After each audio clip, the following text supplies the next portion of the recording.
നീ എന്തോ ഭയക്കുന്നുണ്ട്. ഇല്ലെന്നേ. സത്യം പറ, നിത്യ എങ്ങനെയാ മരിച്ചത്? എനിക്കെങ്ങനെ അറിയാം? നിനക്കറിയാം, അതുകൊണ്ടാ നീ അലറി വിളിച്ചേ. മോനെ ശരത്തെ, മനുഷ്യരെ പോലെയല്ല ആത്മാക്കൾ. അവർക്ക് കള്ളത്തരങ്ങളില്ല.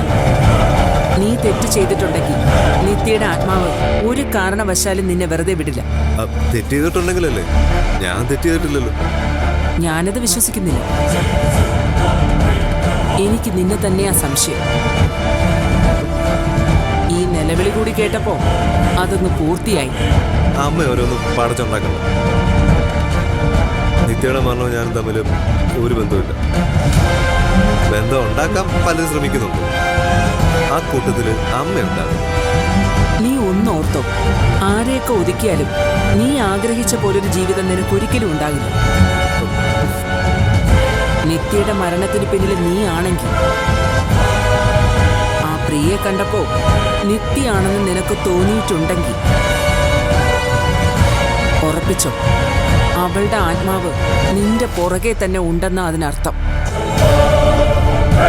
മനുഷ്യരെ നിനക്ക് കൊല്ലാം, ഭ്രാന്താശുപത്രിയിൽ അടയ്ക്കും.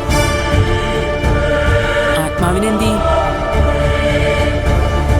നിന്റെ പുക കണ്ടിട്ടേ അത് പോകും. നിന്റെ നാശം തുടങ്ങിയെന്ന് നീ മനസ്സിലാക്കിക്കും.